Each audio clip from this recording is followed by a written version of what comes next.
महात्मा बुद्धा कहते हैं, मन के जीते जीत है और मन के हारे हार। इंसान का सबसे बड़ा शत्रु उसका मन है। अगर वह चाहे तो उसे बर्बाद कर दे, अगर वह चाहे तो उसे आबाद कर दे।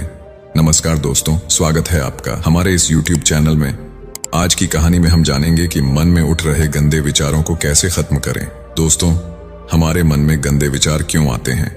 हम नहीं चाहते, लेकिन फिर भी हमारे मन में गंदे विचार आते रहते हैं।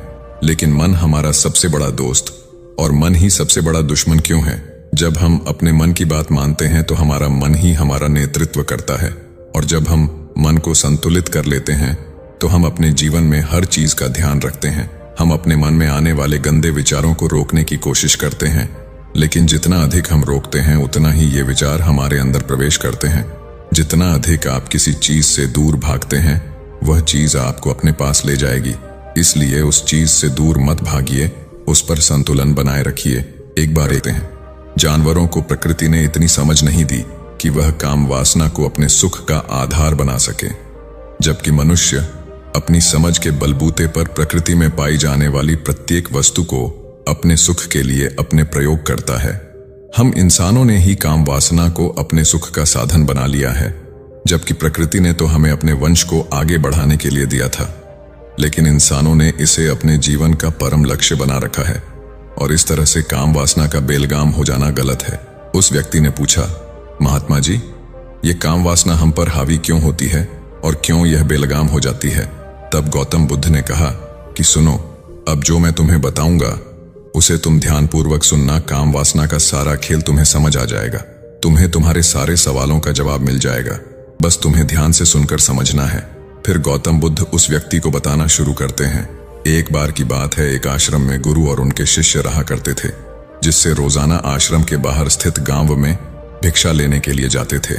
उस आश्रम का एक शिष्य जिस गांव में भिक्षा लेने जाता था, उसे रास्ते में एक नदी पद्धति थी, जिससे रोज उसी रास्ते से भिक्षा लेने जाता था। एक दिन उसे ने देखा कि एक लड़का पेड़ के पीछे छिपा है। वह उस लड़के के पास गया और उससे जाकर बोला, भाई, तुम इस पेड़ के पीछे छिपकर क्या देख रहे हो? लड़के ने कहा, अरे तुझे नहीं दिख रहा क्या कि मैं क्या देख रहा हूं? तब शिष्य ने नदी की तरफ देखा तो वहां पर कुछ लड़कियां पानी भर रही थीं।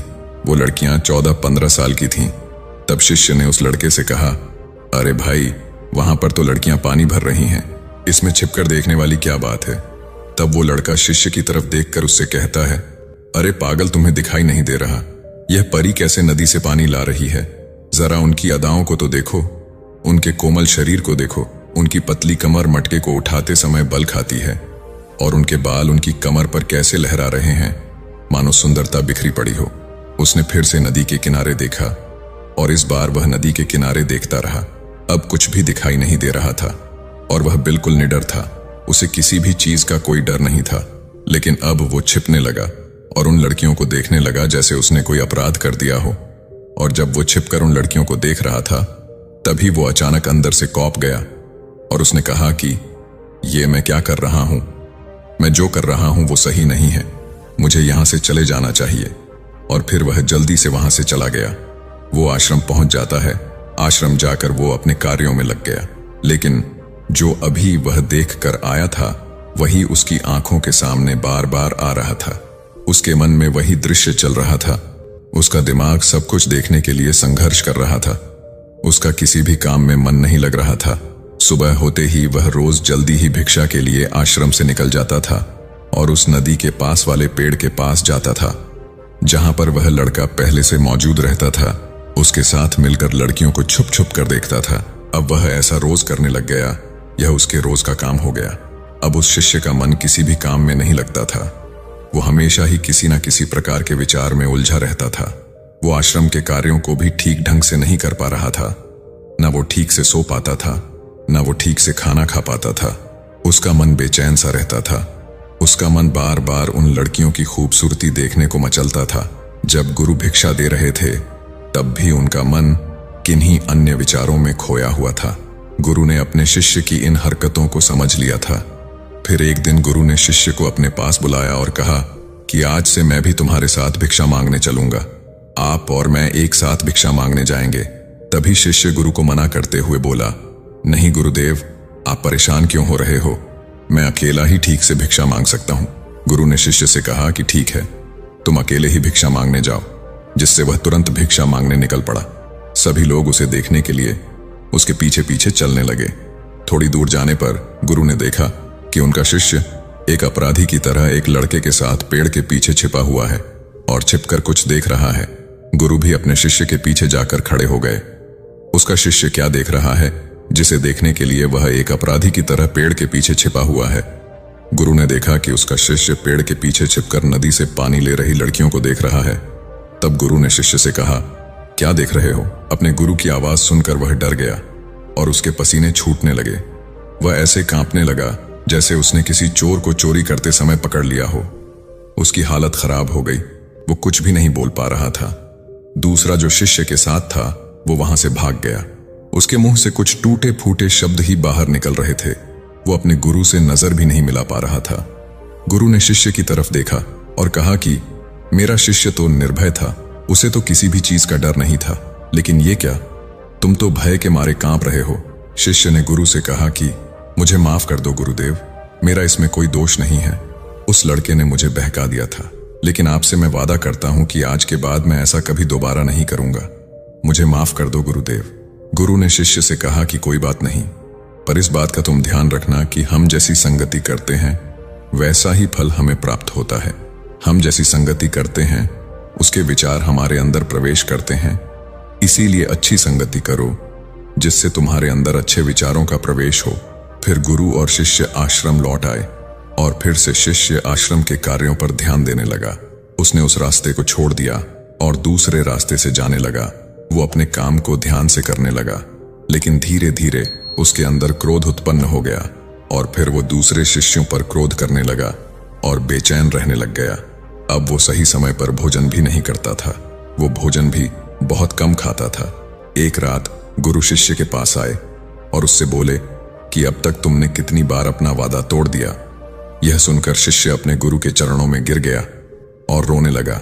रोते रोते ही उसने गुरु से कहा कि गुरुदेव, मैं कई बार अपना वादा तोड़ चुका हूं, फिर मैं वादा करता हूं, लेकिन हर बार जब मैं वादा तोड़ देता हूं तो मेरा मन मेरे वश में नहीं रहता। मैं बहुत कोशिश करता हूं कि अपने मन से सारे बुरे विचार निकाल दूं, लेकिन चाहकर भी मैं ऐसा नहीं कर पाता। फिर गुरु ने शिष्य को कहा कि चलो मेरे साथ।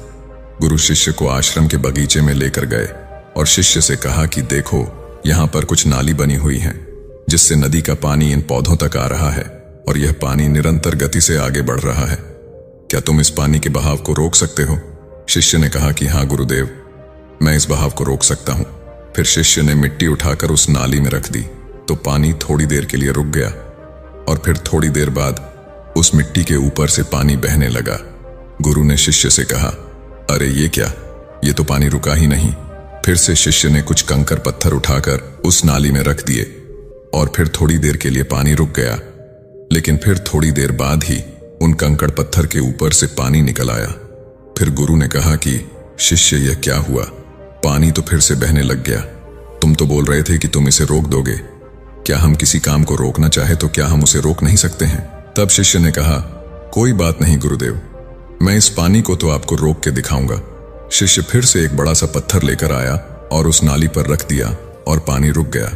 तब गुरु से कहा कि देखा गुरुदेव, मैंने कहा था ना कि पानी को मैं रोक दूंगा। मैंने पानी को रोक दिखाया, आपकी बात मैंने पूरी कर दी। गुरु मुस्कुराए और बोले, अच्छा जरा ध्यान से देखो, पानी रुक गया क्या? वो तो पीछे की नाली तोड़कर बाहर निकल गया और अगल बगल से बह रहा है। और ध्यान से देखो, इस पत्थर के आगे भी आ गया और ये पानी अपना रास्ता बदलकर फिर से आगे की तरफ जाएगा। और फिर थोड़ी देर बाद ऐसा ही हुआ। फिर गुरु ने शिष्य को समझाया कि तुम्हारे साथ भी तो ऐसा ही चल रहा है। तुम बार बार प्रयास कर रहे हो, बड़े से बड़ा प्रयास कर रहे हो, पर हर बार तुम्हारा प्रयास टूट रहा है और यह हमेशा टूटता ही रहेगा। तुम कितना भी बड़ा पत्थर रख लो, लेकिन पानी तो अपना रास्ता बना ही लेगा। यह सब देखकर शिष्य ने गुरु से कहा कि ही गुरुदेव, क्या कोई तरीका नहीं है जिससे मैं गंदे विचारों से बाहर निकल सकूं और यह मेरे मन में आए ही ना? गुरु शिष्य को एक नदी के पास ले गए जहां से उस बगीचे में पानी जा रहा था। गुरु ने शिष्य से कहा, वो पानी इसी नदी से जा रहा है। अगर हम यहीं से उस रास्ते को बंद कर दें जहां से पानी बगीचे में जा रहा है, तब क्या हम पानी को रोक नहीं सकते? शिष्य ने कहा कि हाँ गुरुदेव, अवश्य ऐसा हो सकता है। मैं इस पानी को यहीं से बंद कर देता हूं। तब आगे की नाली में पानी जाएगा ही नहीं और फिर बगीचे में पानी जाएगा ही नहीं। फिर शिष्य नदी से जाने वाले रास्ते को बहुत मेहनत करके पत्थर और मिट्टी डालकर बंद कर दिया और गुरु से कहा कि गुरुदेव, मैंने पानी को बंद कर दिया है, अब यह पानी बगीचे में जाएगा ही नहीं। तब गुरु ने कहा, शिष्य, अगर पानी बगीचे में नहीं जाएगा तो पेड़ पौधों को पानी कहां से मिलेगा? उन पेड़ पौधों को तो पानी की आवश्यकता है और उन पेड़ पौधों में कुछ पेड़ पौधे तो ऐसे हैं जिनको रोज पानी की आवश्यकता है, वह तो मुरझाकर सूख ही जाएंगे, उनका क्या होगा? पानी तो हमें खोलना ही होगा। शिष्य ने गुरु की बात सुनकर वापस नदी से जाने वाले पानी का रास्ता खोल दिया। तब गुरु ने शिष्य से पूछा, शिष्य, अगर हम इस नदी के पूरे पानी को बगीचे की तरफ मोड़ दें तो क्या होगा? तब शिष्य ने जवाब दिया कि गुरुदेव, वहां पर जितने भी पेड़ पौधे हैं वो गलकर नष्ट हो जाएंगे, वहां पर कुछ नहीं बचेगा। फिर गुरु मुस्कुराए और बोले, तुम इस बात को समझो कि हमें किसी भी चीज को रोकना नहीं है, बस हमें हमेशा संतुलन बनाए रखना है। कम पानी से भी पौधे नष्ट होते हैं और ज्यादा पानी से भी पौधे नष्ट होते हैं। हमारा जीवन संतुलन से ही चलता है। गुरु ने शिष्य से कहा कि अगर मैं तुम्हें कुछ कहूं कि तुम आम के बारे में मत सोचो तो तुम्हारे मन में सबसे पहले किसका चित्र आएगा? शिष्य ने कहा कि गुरुदेव, मेरे मन में तो पहला चित्र आम का ही आएगा। गुरु ने कहा कि जब हम गंदे विचारों को जबरदस्ती रोकने का प्रयास करते हैं तो वह और मजबूती के साथ हमारे अंदर प्रवेश करते हैं, हमारे अंदर उठते हैं, इसलिए हमें उन्हें कभी भी दबाने की कोशिश नहीं करनी चाहिए। तब गुरु शिष्य के पास गए और बोले कि बुरे लोगों की संगति के कारण भी हमारे अंदर गंदे विचार आते हैं। कभी कभी ऐसा होता है कि हमारे अंदर कामुकता नहीं होती, लेकिन कुछ अश्लील लोगों के साथ रहने के कारण वह हम पर हावी हो जाती है। तब शिष्य ने कहा कि गुरुदेव, आप सही कह रहे हैं, मैं अपने लक्ष्य से भटक गया था। तब वह शिष्य रात को बहुत शांति से सोया, सुबह पूरे मन से अपना काम किया और फिर सुबह वही भिक्षा लेने चला गया जहां वह लड़का आज भी पेड़ के पीछे छुपकर उन लड़कियों को देख रहा था। वो शिष्य नदी पर गया जहां वह लड़कियां पानी भर रही थीं। उसने उन लड़कियों से पानी मांगा। उन लड़कियों में से एक लड़की ने उसे पानी पिलाया और उस सन्यासी शिष्य के चरण छुए। शिष्य ने उसे आशीर्वाद दिया कि तुम्हारा कल्याण हो। शिष्य का मन सकारात्मक ऊर्जा से भर गया। उसके चेहरे पर मुस्कान आ गई थी, जैसे उसे कोई खोई हुई चीज वापस मिल गई हो। वह अपने रास्ते पर वापस जाने लगा। तभी पीछे से वह लड़का आया जो पेड़ के पीछे छिपा था। वह शिष्य के पास आया और बोला कि क्या बात है, आज तो तुमने करीब से देखा है, आप तो मुझसे आगे निकल गए। तब शिष्य ने कहा कि हम हमेशा दूसरे के दर्शन करने में ही व्यस्त रहते हैं, अपने दर्शन कर ही नहीं पाते। तुम कब तक इस पेड़ के पीछे छुपते रहोगे? किसी को पसंद कर लो, उससे बोल दो, अगर वो भी तुम्हें पसंद करती है तो शादी कर लो और उससे पहले तुम कुछ बन जाओ, अपने आप को पहचान लो। ऐसे अपना समय बर्बाद मत करो। फिर वह लड़का रोज उस शिष्य से मिलने लगा और उस लड़के ने नदी पर जाना छोड़ दिया और फिर वो लड़का अपने जीवन में कुछ बनने के लिए संघर्ष करने लगा। तो तुमने देखा संगति का असर क्या होता है। अपनी संगति बदलो, अपने विचार बदलो। बुद्ध ने उस व्यक्ति से पूछा कि क्या तुम्हें तुम्हारे सारे सवालों का जवाब मिल गया? तब उस व्यक्ति ने कहा कि हाँ महात्मा जी, आपका बहुत बहुत धन्यवाद। तब गौतम बुद्ध ने उस व्यक्ति से कहा कि जब तुम्हारे मन में गंदे विचार आए तब आप अपने आप को दोषी मत मानो। यह शरीर है और यह सब हजारों वर्षों से सिखाया गया है। यह केवल तुम्हारे सोच लेने से, शपथ लेने से यह टूटने वाला नहीं है, लेकिन तुम्हारे पास वो शक्ति है, वो ऊर्जा है जिसका तुम्हें संतुलन उपयोग करना है। तुम एक जीवित ऊर्जा हो जो कुछ भी अनुभव करने के लिए स्वतंत्र है, जो निर्माण करने के लिए स्वतंत्र है। इसलिए तुम अपने आप को पहचानो। यह बोलकर गौतम बुद्ध मौन हो गए और वो व्यक्ति वहां से चला गया। तो दोस्तों, उम्मीद करते हैं कि आपको इस वीडियो से जरूर बहुत कुछ सीखने को मिला होगा। इसलिए इस वीडियो को अपने दोस्तों एवं परिवार के साथ ज्यादा से ज्यादा जरूर शेयर करें ताकि उन्हें भी इस वीडियो से कुछ सीखने को मिल सके। और ऐसी ही ज्ञानवर्धक वीडियो देखने के लिए हमारे चैनल को सब्सक्राइब करना ना भूलें। धन्यवाद। नमो बुद्धाय।